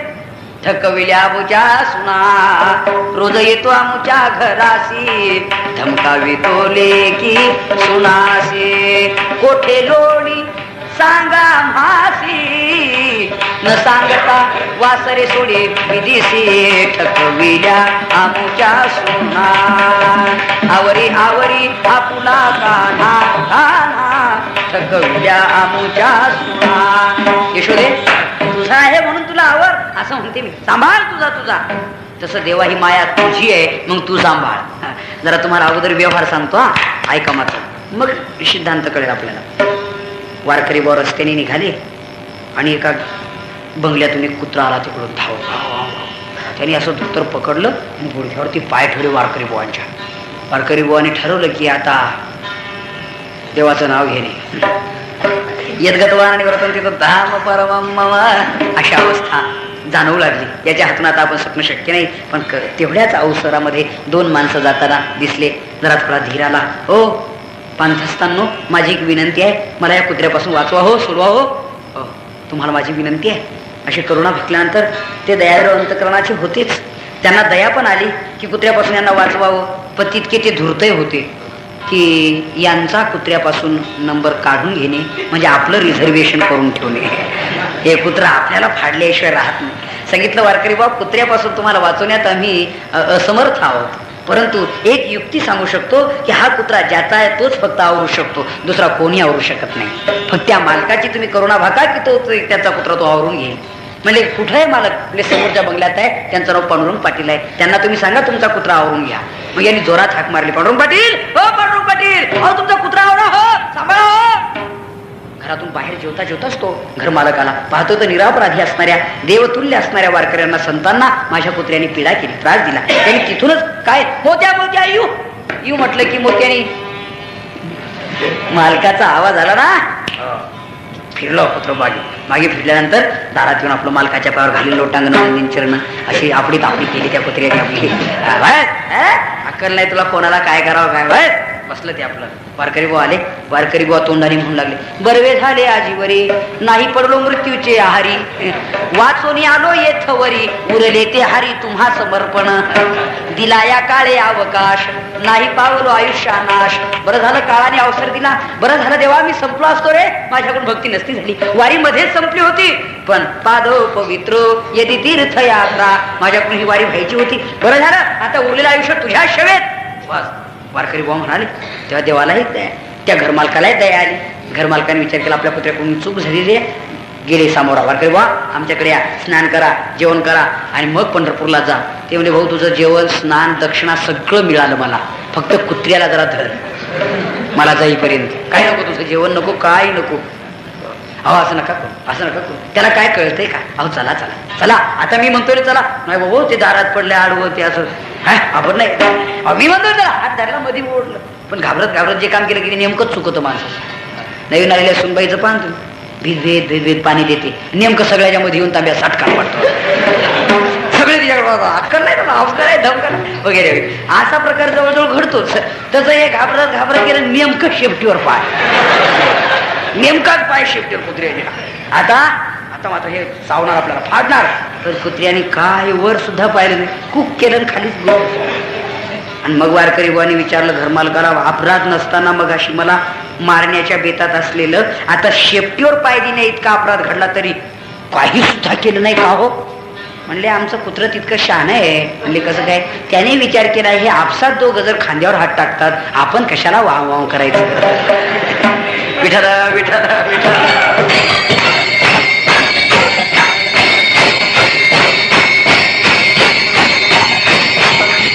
काही कुत्रे खरंच शहाणे आहेत. कशाला वाव करायचं आपण विचार असतो त्याच वेळेपुरतं ते. तसं या कुत्र्याने विचार केला की आपले मालक वारकऱ्यांच्या पाया पडतात आणि आपण त्रास देतो, चूक झाली आपली, या. आणि मग बसले. दृष्टांत संपला. मला तुमचा पालहा लावून वेळ घ्यायचा नाही, मुद्दा फक्त लक्षात आणून द्यायचा होता. कुत्र शहाल होतं की ते कोणाही कोण आटोपलं नसतं, मारणार होतं. हे कुत्र ज्याचं आहे त्याला जेव्हा सांगितलं की तुमचं कुत्र सांभाळा आणि तोच फक्त आवरू शकतो, तशी माया किती पटीनं जहाल आहे. देवा तुकोबारांचा आम्हाला माहितीये या मायेनं कोणाकोणाचा मुर्दा पाडला. इंद्रचंद्र को क्या क्या भैया सबको मालूम है जे, नारद की तो भई नारदी ऐसी नौबद गाजी, अजब झटका माये का डुबाया परमार्थ सबका. अजब झटका माये का डुबाया परमार्थ सबका. अनेकांचा परमार्थ मातीमोल केला, त्याला कारण ही मायाच आहे. मायेनं अनेकांना फसवलं, दिशाभूल केली आणि सगळ्यांना परमार्थापासून वंचित केलं. इंद्रचंद्र को क्या क्या भया सबको मालूम है जी. इंद्रचंद्रांची स्थिती ही झाली. बर नारद की तो भई नारदांसारख्यांना मायेनं काय केलं तुम्हाला माहितीये ना. नारद बडा जगत भारी औरत मागे दान, देवाला म्हणाला देवा मला आम काम. किंवा नारदाने एकदा म्हटलं देवाला मला तुझी माया दाखव. देव म्हटले जाऊ द्या ना, काय काय महत्व नाही दाखवत. मग काय काय झालं ते तुम्ही जर पुराण वाचलं असेल तर बघा. नारद मुनी स्नानाला गेले, बुडले आणि वर येण्याच्या आत ते सगळं घडलं. ते गेले एका राज्यात, माल हे झाले, आमचं झालं. एक पुढे त्याच्यावर अपशब्द आला, त्यांना तिथं देहांत प्रायश्चित्त घ्यावं लागलं वगैरे, अंगाला चटके बसले. हे कथा भाग माहिती असेल ना तुम्हाला. एका गावात नीच कुळात जन्म झाल्यानंतर तिथून पुढे फिरत गेला तर एक राजकन्येचा विवाह होता म्हणून ते गेले तर हत्तीने त्याच्याच गळ्यात माळ टाकली. मग ती राजकन्या मिळाली, राजाही झाला. तो राजा झाल्यानंतर राज्य चांगलं करू लागला आणि राज्य चांगलं करत असताना त्याच्या पहिल्या गावचे लोक आले तिथं. ते म्हटले हे तर आपल्या गावचं ते असं म्हटल्यानंतर त्या सगळ्या प्रजाजनांना कळलं की आपण सगळे आता भ्रष्ट झालो. मग भ्रष्ट झालो म्हणून त्याला तिथून राजावरून हाकलपट्टी केली आणि त्याला प्रायश्चित्त दिलं की याला जाळून टाका. ते प्रायश्चित्त घ्यायचं ठरवलं. मग प्रायश्चित्त घेताना अंगाला सगळे चटके बसले आणि ते अंगाला फोड आले आणि तेवढ्यात तो वर आला. तेवढ्यात हे सगळं घडलं. खोटं म्हणावं तर अंगाला चटके बसले होते. नारद मुनी म्हणे देवा 2 मिनिटात जर त्या मायेनं माझी अशी फजिती केली, ती कायम ज्याच्या मागे लागली त्याचं कसं. ते म्हणजे तूच ठरव आता कसं आहे ते. ही देवाची माया आहे. विठ्ठला विठ्ठला.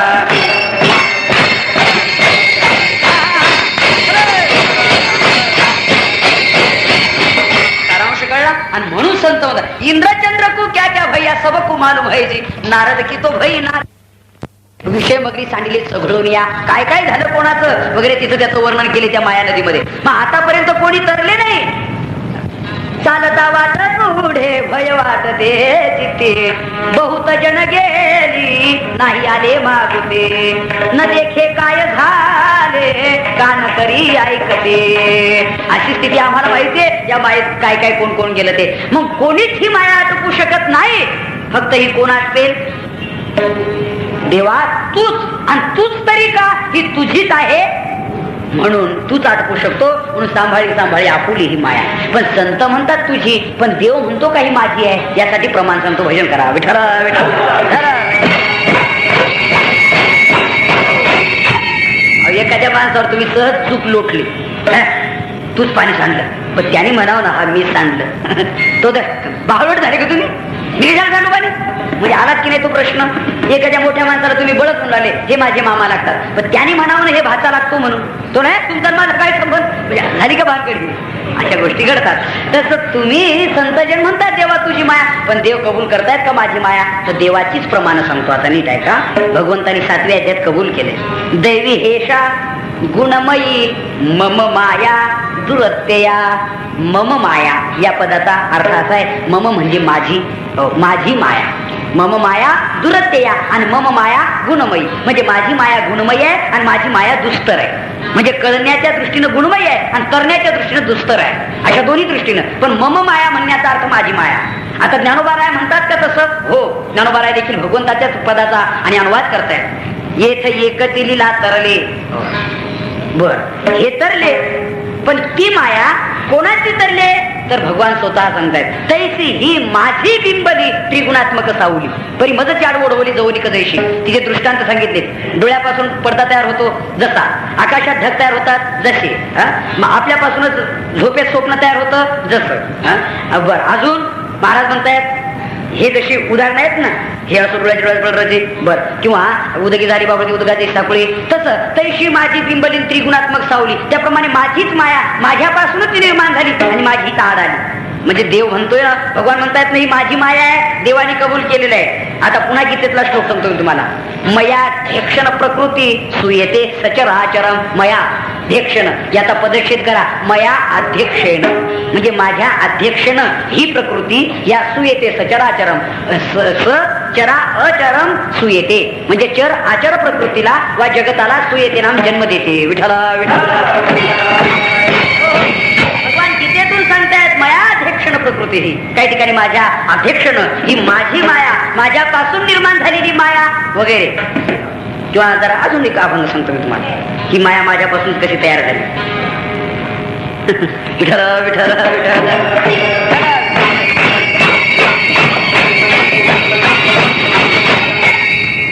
देवापासूनच जगत वा देवापासूनच माया आणि मायेपासून पुन्हा आणि देव अशी इथं उलट सुलट भाग आहे. तिने बापची दादला केला बर, पण अगोदर आईशी व्याली ती सकळ सृष्टी बर. तो तियेशी शिवला नाही, वांज गर्भी झाली पाहिजे व्याली ते 5 सूर्य आईशी पाचा लावलं बरे वगैरे असं वर्णन केलेले मायेचे. किंवा नव्हे त्याची कैसे झाले रे खेळिया, नाही त्याची दिसू लागले रे अरूप होते ते रूपासी आले शिव शिव नामे पावले रे आपुलीच आवडी धरोनी खेळिया आपणाते व्याले रे आपणाते आपल्यापासूनच ही माया निर्माण झाली. ठीक आहे, माझी माया भगवंतानी ती जबाबदारी स्वीकारली. मग संत म्हणतायत तुझी आहे ना मग तू सांभाळ, तुझी आहे ना माया मग तू सांभाळ. सांभाळी सांभाळी आपुली हे माया आपुली.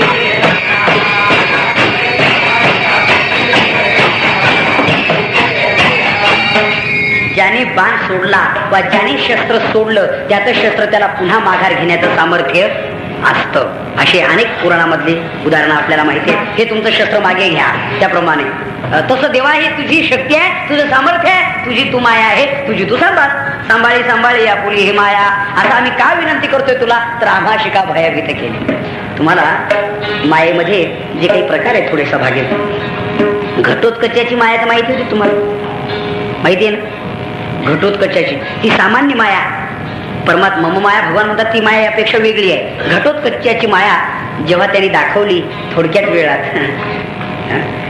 पांडवांच्या बाजूला मुलगी देण्याऐवजी कौरवाच्या बाजूला दिली आणि त्यामुळे यांना ते जरा खटकलं काम. मग घटोत्कचाने आपला पराक्रम दाखवला. हे जे सगळं वऱ्हाड लग्नाला चाललं होतं ना, याने मधी दुकान टाकलं. कोणी गेलं डोक्यातून शाबास घटोत्कचाने. आणि अशी दुकानं टाकली की ज्या जगात वस्तू कधी पाहिल्या नसतील अशा वस्तू त्या दुकानामध्ये. आता मायावीच होतं सगळं ते, म्हणजे कृत्रिम तर कळतं तुम्हाला. शोकेस मध्ये सफरचंद केळी द्राक्षे आंबे चिक्कू दिसतात पण कृत्रिम. एकादशी म्हणून जर का एखादं खाऊन प्रयोग करायचा ठरवला चालेल का. खिचडी खाता खाता सहज नजर गेली, काय संपत पाटील म्हणले चिक्कू येतो तुम्ही. म्हणले काय कपाटात चिक्कून वाढत नाहीत म्हणजे चिक्कू नाही तर काय. अहो फळ आहेत, सफरचंद आहे, केळी आहेत, वाढा. ते म्हणल्यावर ते खायचे नाही फक्त पाहायचे. काय बोलता तुम्ही. हो फक्त पाहायचे. म्हणले का अहो त्याच्यात सेन आहे, सेन वाढू का. हा नको बा असं असेल तर नको. ज्ञानोबाने 700 वर्षापूर्वी शोकेस मधल्या फळांचं वर्णन केलंय. माऊलींचं ज्ञान विज्ञानासह आहे, नुसतं कोरडं नुसतं अध्यात्मच नाहीये, विज्ञान देखील त्याच्यात आहे. ज्ञानोबा म्हणतात कळस ढिमाचे पोकळ जळो वरील ते झळा काय करावे चित्री व फळ परी आतुशेन. किती वर्णन आहे. चित्रीव फळ आहे म्हणजे फळाचं चित्र आहे, आकार आणि रंग फळाचा आहे पण आत सेन आहे. सेन ज्ञानोबा म्हणतात तुम्ही बघा. मग आता ती फळं फक्त पाहायची खायची नाही. हे जसं कृत्रिम आहे तसं यांनी सगळी दुकान बिकान अशी कृत्रिम टाकली मांडी घाल. आणि अशी दुकान थाटली बेस्ट बा. कपडे बिपडे आता चांगलं दुकान आहे मग डोळे झाकून कसं चालेल. काय घ्यायचं ते घ्या. आता काय करायची नाही. दुकानात सगळ्या वस्तू आहे ज्या कधी पाहिल्या नाही. ते सफारी ड्रेस पाहिजे का. सफारी ड्रेस चला. ड्रिस्टॉल पाहिजे का. ड्रिस्टॉल ठीक आहे. अमकं दमकं काय ज्या ज्या वस्तू सगळ्यांच्या नाव सांगून वेळ घ्यायचं ना आपल्याला सगळ्या वस्तूंची सगळ्या वस्तू. बरं दुसरं एक वैशिष्ट्य प्रत्येक दुकानातला दुकानदार असा इतका मायाळू श्रद्धाळू आणि आग्रह करणारा या होय एक वेळ भेट द्या या तर खरं आपले पाय लागू द्या आमचं दुकान पवित्र होईल. या या बघा तर खरं नका घेऊ पण हे बघा ही व्हरायटी पहा ही क्वालिटी पहा हे हा कलर पहा हे असं दाखवता आणि पुन्हा प्रत्येक दुकानावर बोर्ड तो एक महत्वाचा विनामूल्य सर्व वस्तू घ्याव्यात. एकही मोबदल्यात आणि काही द्यायचं नाही. ठीक आहे एक पैसा नाही फ्री ऑफ चार्ज मध्ये वस्तू कोणती घ्या एक पैसा. आणि मग कोण आळस करील. आता समजा आपण कीर्तनावर निघालो अशी जर दुकानं रस्त्याला लागली आपल्याला की जगातल्या वस्तू इथे मिळतात आणि हात जोडून द्यायला तयार आहे. एकही नया पैसा तुमच्याकडून आकारला जाणार नाही. मग कोण आळस करील. फक्त एकच आठ तुमच्या अंगावरचे पहिले कपडे उतरून ठेवा आणि इथल्या ज्या डिझाईनचे कपडे लागत असतील ते कपडे तुम्ही घालून निघून जा लग्नाला. वराळ्यांनी विचार केला असं अभूतपूर्व लग्न ठरेल. हे सगळे लोक पाहतच राहतील कपडे का कपडे हा क्वालिटी का क्वालिटी. अरे काय कलर राजा अरे राजासारखे सगळे कपडे धडा धडा धडा धडा दुकानात शिरली मंडळी वराडातली सगळे कपडे फेकून दिले का कोपऱ्यामध्ये तशी व्यवस्था आणि ते कपडे सगळे घातले सगळे चमा चमकू लागले. मायाचं तसंच आहे चमक भलती गेली मंडळी. चला नवरदेवाच्या मामानी नवरदेवाला लवकरात लवकर लग्न मंडपात हजर करा. लग्न मुहूर्त जवळ आलेला आहे. हे सगळं वऱ्हाड तिथं गेलं आणि घटोत्कच म्हणाला मनाला आता ठीक आहे आता पहा यांची फजिती. वऱ्हाड या भेटायला म्हणायच्या अगोदर घटोत्कचाने आपली माया सरदिशी आवरून घेतली. आता काय झालं हे मी मुळीच सांगत नाही. फक्त तुम्ही अर्थ लावून मला सांगायला भाग पाडू नका. काय फजिती केली त्या मायेनं, कसलं लग्न घेऊन बसले. सगळे पळून गेले आपापल्या घरी जाऊ द्या. मग एक साध्या घटोत्कचाची माया जर अशी फजिती करते तर ईश्वराने निर्माण केलेली जी दैवी माया आहे, गुणमयी माया आहे, ती माया काय करील देवा, ती सांभाळ रे बाबा तुझी. सांभाळी सांभाळी आपण ही माया आम्हाशी का भयभीत केली. महाराज म्हटले आम्हाला भयभीत करून टाकते ती, आम्हाला कळू देत नाही, अशी ती माया आहे. तसं गीतेत 8 प्रकारची माया सांगितली. भिन्ना प्रकृती रष्टधा, भगवान म्हणतात भिन्ना प्रकृती रष्टधा, म्हणजे अष्टधा प्रकृती भिन्ना, भिन्न भिन्न प्रकारची 8 प्रकारची माया आहे. त्या ठिकाणी पृथ्वी आपतेज गगन मही मारुतमन, आणि हे 8 प्रकार, ही 8ची जी साम्यावस्था ती माझी प्रकृती जाण पार्था. अर्जुना, त्या 8 एकत्र गुण येतात ना, पंचमहाभूत पाच झाले ना, आणि मन बुद्धी आणि चित्त हे 3, अशा 8 एकत्र येण्याला त्याला अष्टधा प्रकृती म्हटले. अशी ही देवाची माया आहे. ती तुकोबारा देवाला म्हणतात, देवा सांभाळे सांभाळे आपुली हे माया आणि आम्हाशी का भयभीत केली. ठीक आहे देवा, अरे खरं जर वेदांताच्या दृष्टीने विचार केला तर त्याला आणि रुपये नाही, नावही नाही, गुढे नाही, काहीच नाही, आणि ते त्याला नाव ठेवून आमचा भ्रम वाढवलाय. ही गोष्ट 3ऱ्या चरणात.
भ्रम वाढविला, रूप नाही त्याशी ठेविले नाम.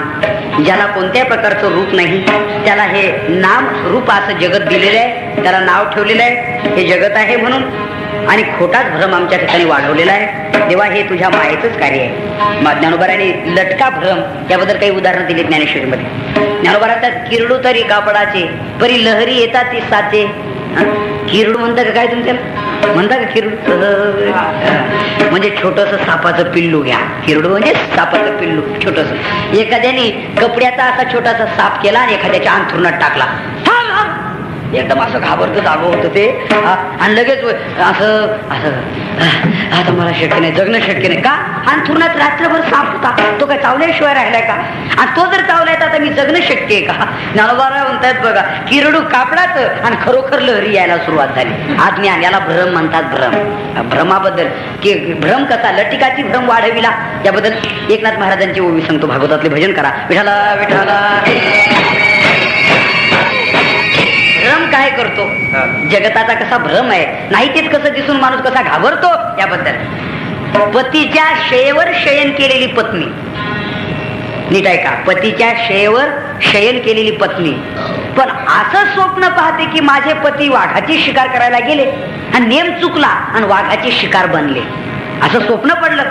आणि स्वप्न पडल्यानंतर ओरडली जोरात, माझे पती मेले, वाघाने मारले, माझं वैधव्य मला अकाली आलं, आता उर्वरित आयुष्य कसं जगू मी, धावा धावा धावा धावा ओरडली. म्हणून हिच्या ओरडण्याने किंकाळण्याने पती जागे झाले आणि पतीच विचारू लागले, काय झालं? अहो तुम्हाला काही कळलं का?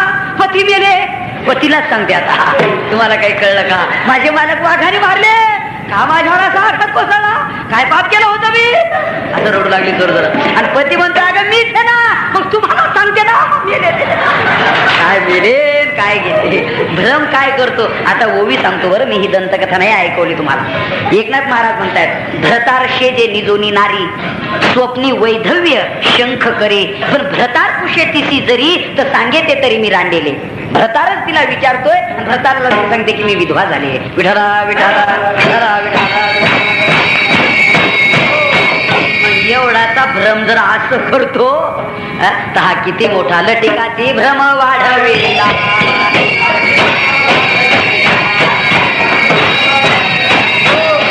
किती मोठा भ्रम आहे देवा हा. या देहाते म्हणे मी पुत्रदारा घर माझे, मी या देहाला मी म्हणू लागलो, हे सगळं माझं म्हणू लागलो, आणि मग कुत्र तरी मेलं तर रडत बसू लागलो. नाही हो, तसं मिळणार नाही. पुन्हा इतकं चांगलं होतं ना, माझ्या अंगाला हात लावला की ते पकडायचं दुसऱ्याला, इतकं प्रामाणिक होतं. कधी भाकरीच्या पाठीजवळ बसलं तर भाकरीच्या पाठीत कधी त्याने तोंड घातलं नाही, कोणाला घेऊ दिली नाही, स्वतः खाल्ली नाही, असं ते कुत्र प्रामाणिक. दुसऱ्या कोणाला खाऊ दिलं नाही, स्वतः खाल्लं नाही, इतकं ते प्रामाणिक कुत्र होतं. असं रडत बसलो. असा किती प्रकारचा आमच्या ठिकाणी भ्रम तयार करून ठेवला या जगताने. आम्ही आणि दुःखी होतो, रडत बसतो, वाटेल ते दुःख आम्ही उपसतो. तुकोबारांनी लटिकाचे भ्रम वाढविला, याला लटक म्हटलं. तुकोबारांनी देखील म्हटलं लटिक येते फेडा, आणि तुका म्हणे जाय पिढा. ही पिढा आहे, हे लटक आहे, हे भासमात्र आहे, खोटं आहे. म्हणून तुकोबाराय सांगतायत, देवा तू यामध्ये फार चतुर आहेस. हे सगळं निर्माण केलं, पण त्यातून अलिप्त राहिला, वेगळा राहिला. आता मात्र ते टाकून देन, पुन्हा आम्हाला मूळ स्वरूप दाखव. शेवटचं चरण.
शेवटच्या चरणात तुकोबाराय सांगतायत, तुका म्हणे कागा झालासी चतुर.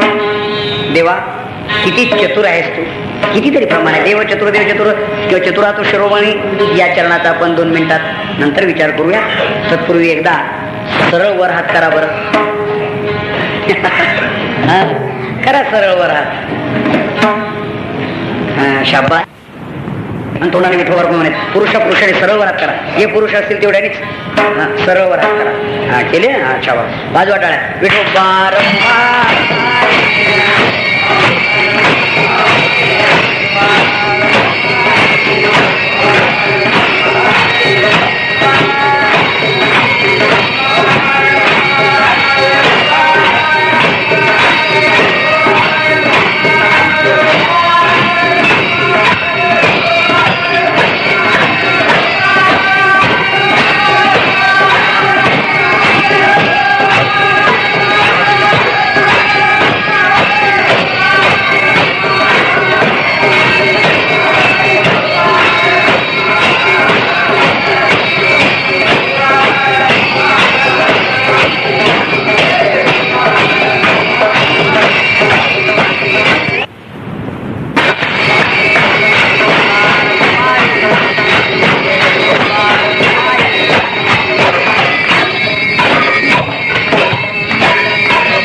चांगलं भजन केला. धन्यवाद. शेवटच्या चरणात जगद्गुरु तुकोबाराय परमात्म्याला एक चातुर्य नाही निष्ठुर अशी 2 विशेषणं देत आहेत. त्याची कारण आहेत. तुकोबारांचा देवा तू फार चतुर आहेस. कसा? जगत तूच निर्माण केलं, माया तू निर्माण केली, पण जगाच्या आणि तुझ्यामध्ये माया प्रतिबंध करून तू मात्र अलग राहिला आणि जे काही घडेल ते तुमच्या प्रारब्धानी म्हणून त्याच्यातून तू वेगळा राहिला. ऍक्सिडेंट झाला नसता तर वाचलाच असता हो. देव आपल्याकडे येऊ देत नाही. चातुर्य आहे तुझं, याच्यापेक्षा अजून कितीतरी चातुर्य आहे. देवाचं चातुर्य तसं सांगू लागलो तर वेदाकडे आपण जर वळलो तर खूप आहे. वास्तविक पृथ्वी, आप, तेज, वायू आणि आकाश ही पंचमहाभूत एकूण एकाचे शत्रू आहेत. हो, एकमेकात राहतच नाही. अग्नी आणि पाणी एकत्र किती दिवस राहतील? प्रयोग करा ना तुम्ही घरी जाऊन. अग्नी आणि पाणी एकत्र म्हणे किती दिवस राहतील? शक्य आहे का? नाही, एकत्र राहू शकत नाही. हे सगळे विरोधात एकमेकाच्या पंचमहाभूत एकूण एकाच्या विरोधात आहे, पण एकमेकाचे कट्टर शत्रू विरोधक असलेले पण पंचमहाभूत कोणाच्या हृदयात 75 वर्ष एकोप्याने राहतात. हाय कधी तक्रार बदल्यामध्ये हे तू पलीकडे होय, हा तुझी जागा इथं नाही, हाय कधी कधी एकोणएकाच्या विरोधात तक्रारी यांच्या नाही. कोणाला मिटवण्याची वेळ आली नाही. ही सगळी पंचमहाभूत एकोपानी एकोप्यानं एक विचारानं हृदयात राहतात, शरीरामध्ये. ही कोणाची सत्ता आहे? किती चातुर्य देवा तुझं. मोठी गंमत आहे. वाघाचं शेळीचं किती वैर आहे, वाघाचं गाईचं किती वैर आहे, पण सरकशीत एकत्र पाणी पितात. पाहिले तुम्ही? एकत्र. लोकांनी काय हो, काय गरीब वाघ आहे, काय गरीब वाघ आहे. गाईजवळ पाणी प्यायला पण काही केलं नाही बिचारे. कसला वाघाच्या समोर तो रिंग मास्तर असतो असा, गुपचूप पाणी पिणे तर फटका मारीन. हो पितो, पिता आपलं गुपचूप पाणी पिते. वाघ आणि गाय एकत्र पाणी पिते, पेत नाही, त्या प्यायला भाग पाडतो तो मास्तर. हे जसं आहे तसं ईश्वर या सगळ्या पंचमहाभूताचा रिंग मास्तर आहे. तो म्हणतो खबरदार काही कराल तर माझ्या आज्ञेशिवाय. किती चातुर्य आहे देवाचं. अशा कितीतरी गोष्टी. कधीच तुमच्या डोक्यात हा विचार येतो की नाही कोण जाणे, किती चातुर्य आहे देवा. म्हणले दिवा विजला, हो विजला का? खिडकी नाही का उघडी? अरे हो, मी म्हणतो या शरीराला 90 छिद्र आहेत, तरी तुमचा दिवा 80 वर्ष विझत नाही. किती विशेष आहे. विठाला विठाला विठाला. कोणाची सत्ता आहे? कधीतरी विचार केलाय का? एखाद्या दिवशी झोपताना उठताना कधीतरी रिकाम्या वेळात हे खरंच कोणाची फुकट शेती घेण्याचा, कोणाचा काय हा विचार करीत असला, कोणाची सोयरीक मोडण्याचा, कोणाच्या विंचू चढवण्याचा, म्हणजे सत्कर्म आहेत ना सगळी. पण कधी विचार केलाय का माझ्या या फाटक्या शरीरात? मी बोलतो म्हणजे त्याला प्रमाण आहे. नवशिद्रे समाचार शरीर पुरुषे प्रयाण शिकमेश्वर महत् नवशिद्रे म्हटलंय. शरीराला 90 छिद्र आहेत, तरी चैतन्याची ज्योत टिकून आहे तुमची. ज्ञानोबारायांनी फार सुंदर वर्णन केले. बाबा अरे ही ज्योत कशी टिकून राहिली? सांगा तुम्ही. की याचं एकच कारण आहे, केवळ भगवान परमात्म्याची सत्ता. म्हणजे चातुर्य. असं चातुर्य कितीतरी प्रकाराने आहे, ते मी तुम्हाला सांगून वेळ घेत नाही आपला. चित्र विचित्र जगत निर्माण करतो आणि सगळ्या जगात खेळतो वगैरे. चातुर्य तुझं. चतुर आहे पण निष्ठुर आहे. संत महात्मे म्हणतात तू चतुर आहे पण तू कसा आहे? निष्ठुर आहे. निष्ठुर. निष्ठुर का? तर देवा तुला थोडी सुद्धा या जगाच्या बद्दल दयामाया निर्माण होत नाही? थोडी सुद्धा? कुशाल आम्हाला पुनरपी जननम पुनरपी मरणम पुनरपी जननी जठरे शयन संसारे दुष्करी कृपया पारे पाहि मुरा. हे सगळे आमची अशी तरी धावड आली तरी एक दुसरा आपण सांगतो भजन करा. विठाला विठाला.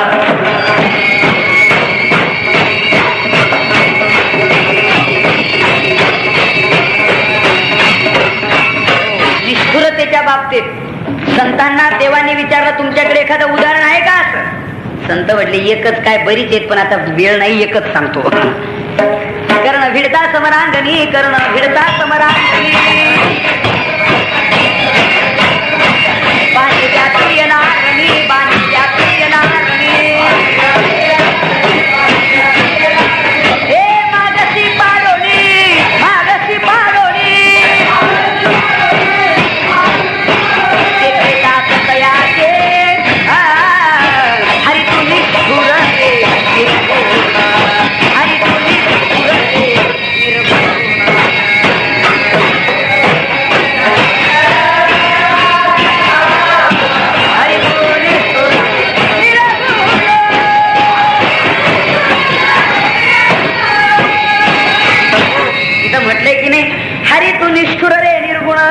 नाही माया बहु कठीण. माया अजिबात नाहीये, प्रेम नाही, बहु कठीण आहे. तो निष्ठुर निर्गुण आहे. अशा प्रकारचा. म्हणून तुका म्हणे कागा झालाशी चतुर आणि होतासे निष्ठुर. निर्विकार निष्ठुर होता एक, निर्विकार होता दोन आणि चतुर. पण निर्विकार निष्ठुर खरा, पण तुझ्या चातुर्यानं तू जगत निर्माण करून आता त्या निराकाराचा साकार झाला. मगाशी मी तुम्हाला सांगितलं होताची निराकार. निराकार होता हा कोणता काय? भूतकाळ. पण आता मात्र सगुण साकार झाला हा वर्तमान काळ. रूप धरिले सगुण चांगले. यापूर्वी कसा होता? नव्हता काळा गोरा खुजाना ठेंगणा, स्वरूप सुंदरणा आंधळा देखणा, कैते जीव शिव तयाची भावना, पंचभौतिकणे पंच प्राणावो. रूप धरिले सगुण चांगले असं वर्णन आहे. यापूर्वी तो असा होता पण आता मात्र सगुण साकार झाला. पण निर्गुण निराकार निष्ठुर जरी असला पण सगुण साकार झाला. तेव्हा तुझ्या बरोबर सगुण बरोबर माया निर्माण झाली. त्या मायेनं आम्हाला आणि 3 गुणांनी जगत निर्माण करून प्रतिबंध केला तुझ्या आणि माझ्यात. तर तो प्रतिबंध आहे मायेचा तो बाजूला कर. कारण आम्हाला माहिती आहे मायानुरे जेव्हा विश्व ब्रह्म होईल तेव्हा माया जेव्हा संपते तेव्हा विश्व ब्रह्मरूपाने प्रतिमेला येतं. त्याला प्रतिबंध असेल तर केवळ तुझी माया ही माया बाजूला कर. सांभाळी सांभाळी आपुली हे माया आम्हा शिका भयाभीत केले ज्ञानेश्वर.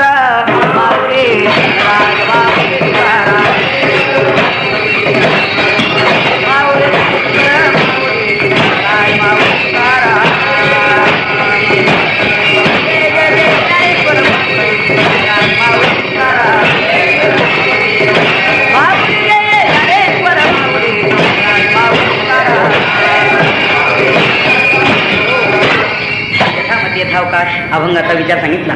श्री विठ्ठल रुक्मिणी मूर्तीच्या प्राण प्रतिष्ठेच्या वर्धापन दिनानिमित्ताने आज हा कीर्तनाचा कार्यक्रम असल्यामुळे